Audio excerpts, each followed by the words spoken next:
Hey guys, I'm Joyce, and welcome back to True Crime Break.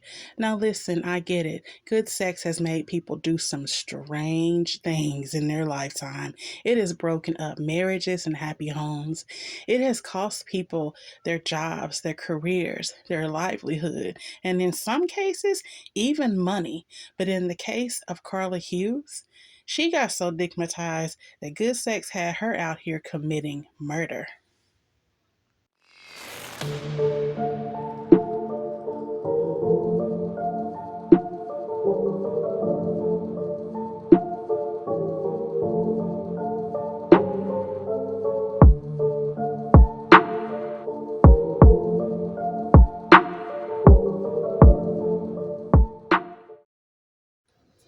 Welcome back and thanks for tuning in to True Crime Break. So, in this story, I'm going to be discussing the short life and the tragic murder of Avis Banks. But first, just a little bit of backstory into who Avis was. Avis was born to Fred and Deborah Banks, and she was the middle child of three girls. Now, they grew up in Mississippi, and at a young age, Avis loved children, and so she had dreams and aspirations that when she finished high school and went to college, that she one day wanted to start her daycare center for more underprivileged kids. So that's exactly what she did. She got her master's degree, and after she graduated college, she started working at a child care center so that she could learn all she could about the business so that one day she could, in fact, open up her own daycare center. Now, even though Avis, had aspirations and she had dreams and goals for her future, she was just like any other, young girl her age. She was very much into boys and boys were into her. Her father said that several boys always, came over to the house trying to ask, if it was okay for them to take Avis out. And he would give them a good talking to, as a father would.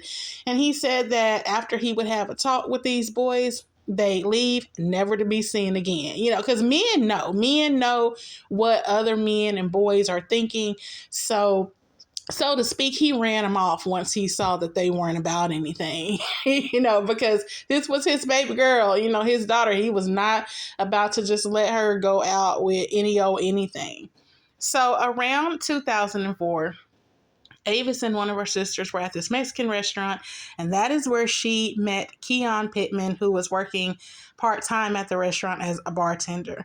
So they hit it off immediately, a little too quickly, because they moved in together after only about 6 months of dating. And that definitely raised eyebrows with her family because they felt like she was moving a little fast. However, once Fred sat Keyon down and had a talk with him, he felt like, okay, this is the one. This is the guy.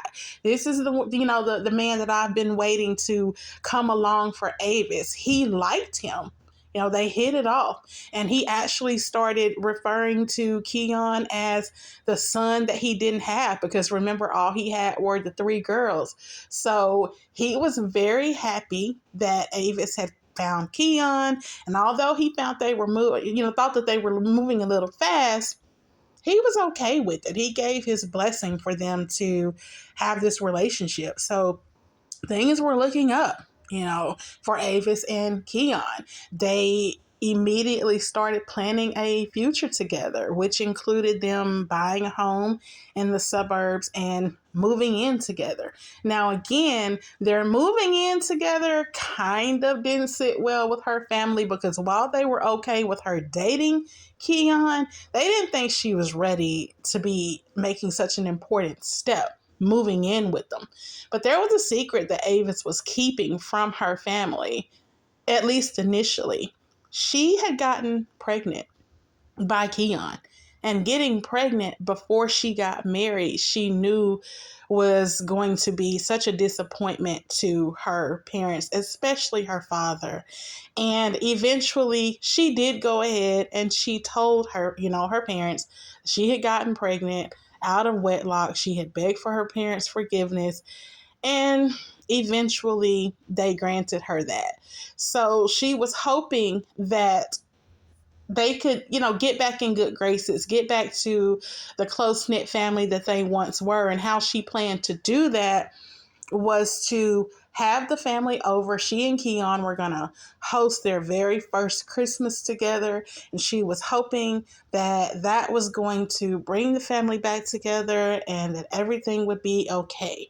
However, unfortunately, Christmas would never come for Avis. So on November the 29th of 2006, just shortly after Thanksgiving, Keyon came home one day from work to find Avis face down on the garage floor, blood everywhere. She had been stabbed 3 times. Her throat had even been slashed. And whoever killed Avis had even pulled down her pants to insinuate a sexual assault. So Keyon doesn't know what to do. He's frantic. So he says that he runs next door to a neighbor's house, which was about 8:45, and he called the police from the neighbor's house. Now I'm not sure why he didn't just use his cell phone to call, but he got the neighbor to call.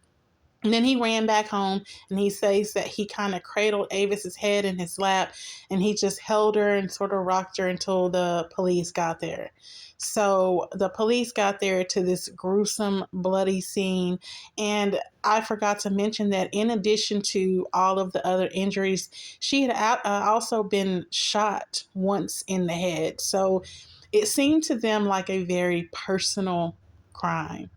Now, even though, like I said, her pants were pulled down, the police immediately ruled out a sexual assault of any kind. Police also say that there was a footprint that was found on the door where it had been kicked in, and that inside the house it was completely ransacked. But again, once they got to looking around and investigating, they quickly deduced that the whole burglary break in scene had been staged. Nothing of value was taken from the house. And so they believe that as soon as Avis pulled into the garage, she had immediately been ambushed, like someone was lying in wait, waiting for her to come home. And then they attacked her and brutally murdered her. Now, as the husband, Keyon immediately became suspect number one. As in most murder cases, the spouse or the person who's closest to the victim tends to be who the police focus in on. So, of course, they started to question Keyon. They wanted to know his whereabouts. And he told them that he had been in basketball practice because, in addition to being a teacher at this middle school, he also taught boys basketball, or coached boys basketball, shall I say. So his alibi was that he was coaching basketball. So, of course, the police had to, start to check that out. So that led to them questioning Keyon's colleagues and fellow teachers and everyone at the school. And so that is where they started to find out that maybe Keyon was not the great guy that Avis's father thought he was. And speaking of Avis's father, once Keyon calmed down and he called Avis's parents and he told them only that something had happened to Avis. He didn't specify what the something was. He did not tell them that their daughter had been murdered. He just said something's happened to her. So Avis's parents get on the road. They're driving to her house. It's late at night, and they can only come up with thinking that maybe she had suffered a miscarriage or that something had, happened as far as her with the baby. They had no idea that they were going to get to the scene that they got to, where there's police, there's ambulances, there's police tape. The neighbors are all standing around outside, because Avis's body is lying there in plain view in the garage. So people are standing around, they're looking, and they get there, and it was the coroner who eventually told Avis's father that Avis had been killed. And he actually said that your daughter died a very gruesome death. So to find out like that, like Keyon could have at least told them what they were coming into. So that right there, in addition to the fact that he ran next door to the neighbor to call 911, I already got my eyebrows being raised at Keyon. And so, as they were investigating, they came across a teacher, a female teacher who worked at the same school as Keyon, and her name was Carla Hughes. She was a cheerleading coach also. So when they questioned her, she was actually quite distraught, and the police thought that she was so upset because of what had happened to Avis. I mean, so tragic that this young, beautiful woman was brutally murdered and she was 5 months pregnant.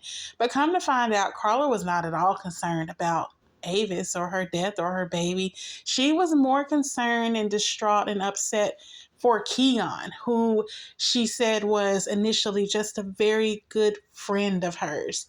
But as the police investigated further, they realized that there was a lot more to this friendship between Keyon Pittman and Carla Hughes. It was later discovered that it was a known fact around the school, amongst teachers and even students, that Keyon and Carla were a thing. Yeah, honey, they was booed up. Okay, it wasn't just no, oh, that's just my friend, it's just my colleague. Like, no, Keyon was Carla's man. And it was discovered that they even used the students to like pass notes and exchange messages and everything between each other. So they were out here not even trying to hide this affair that they were having, at least at school where they worked. So Carla says that she also met Keyon at this Mexican restaurant where he was a bartender, that they talked, they hit it off.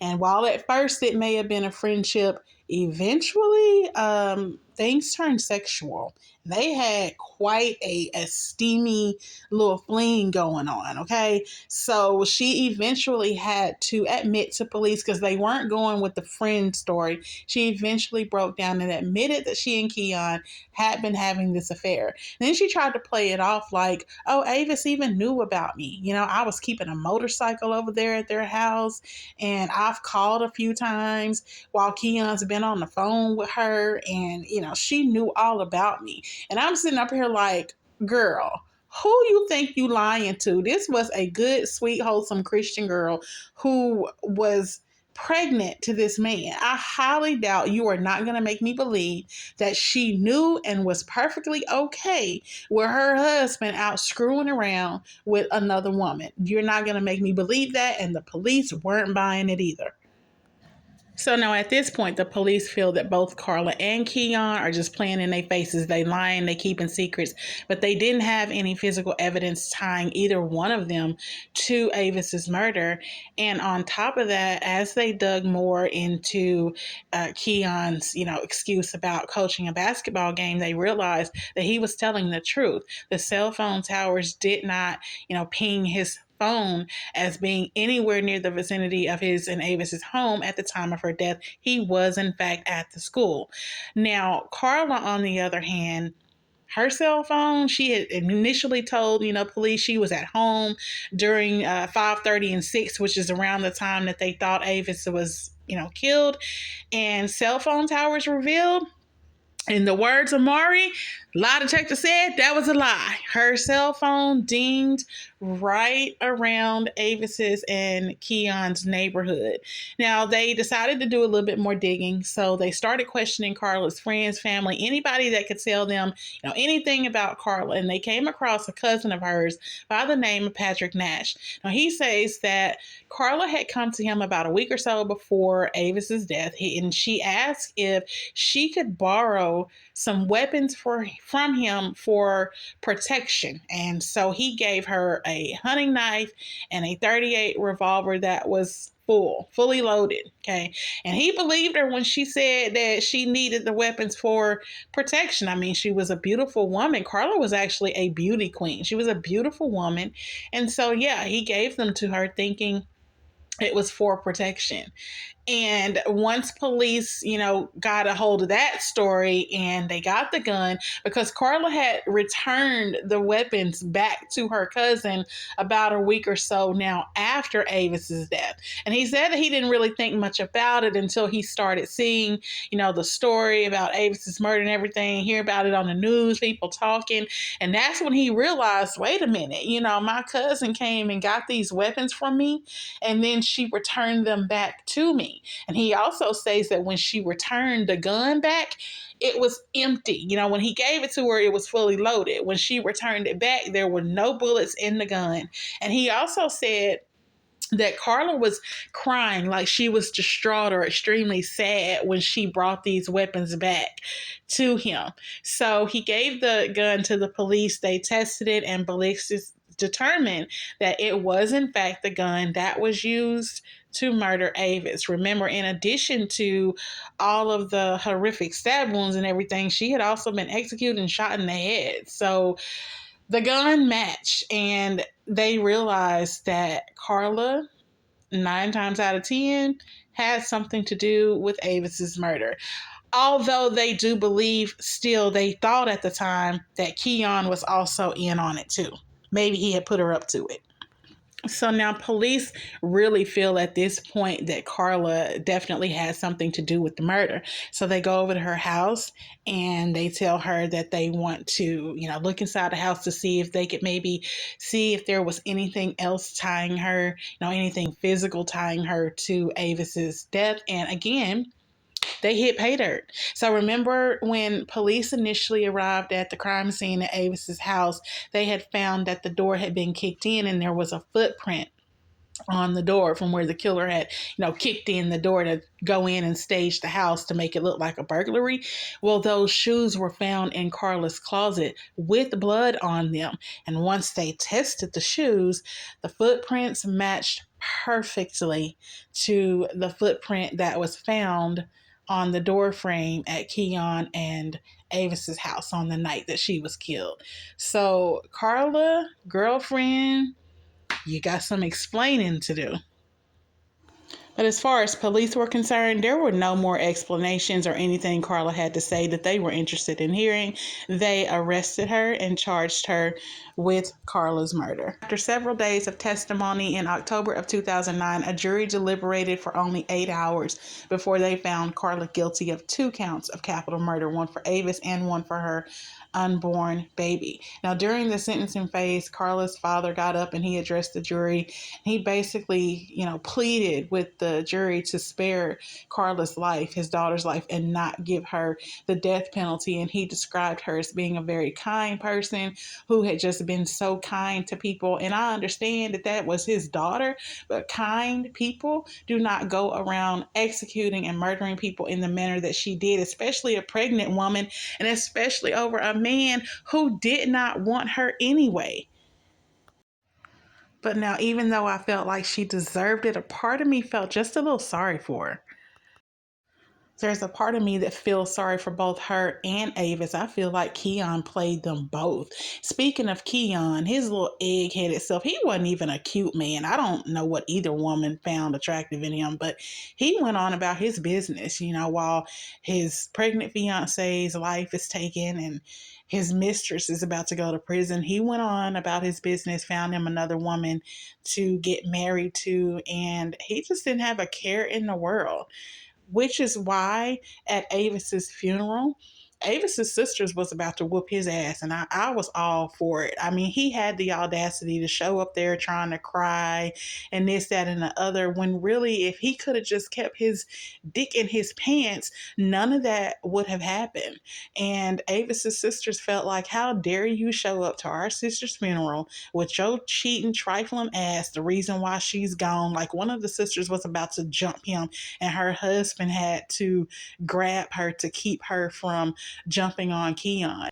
Me personally, I wish they would have let the sister go. I wish one of them or both of them would have had the opportunity to whoop Keyon's trifling ass for having the audacity to show up at their sister's funeral trying to cry and shit when it's his fault. Because if he could have kept his dick in his pants, maybe Avis would still be here. You know what I'm saying? And it's sad because even in death, her life was cut short so tragically and violently. And then even in death, there's all this chaos at her funeral, again, because of him. So if he had any ounce of decency, which clearly he didn't, he wouldn't have even showed up there. But he went on about his business. He married someone else. And as for Carla, she remains incarcerated at the Central Mississippi Correctional Facility for Women in Pearl, Rankin County. So, two lives, well, three lives actually, if you count Avis's unborn child, and then Avis herself, and then Carla, all lost in behind one fuck boy who could not make up his mind about what it was he wanted. And police records even showed that on the night that he was coaching the basketball game as Carla was murdering Avis, but police records showed that he was also texting and sexting another married mother of one of his basketball players, trying to set up another booty call with her. So he was just a trifling mofo, like a womanizer, a cheater. He wasn't going to be faithful no matter who he was with. And so, for that reason, that's why I have just a tiny twinge of sympathy for Carla, because I feel like he probably made her feel like she was special. But as we can see, he didn't care. He didn't care anything about that woman. And now her life is gone as well. So this was such a sad and tragic story for everyone, for Avis, for her baby, for her family, even for Carla's family, because these were all very good and decent people whose lives were interrupted by one mofo by the name of Keyon Pittman. And I'm still with the police. I still think he somehow convinced Carla to do it. But so far, she's still not talking, still not turning over on her man, honey. She gonna ride that all the way down to the end. Okay, look him. But anyway, I would love to hear your thoughts. Comment down below and tell me your thoughts on this case. And don't forget to like and subscribe to my channel for more true crime breaks. In the meantime, you all, please be safe, be easy. Bye.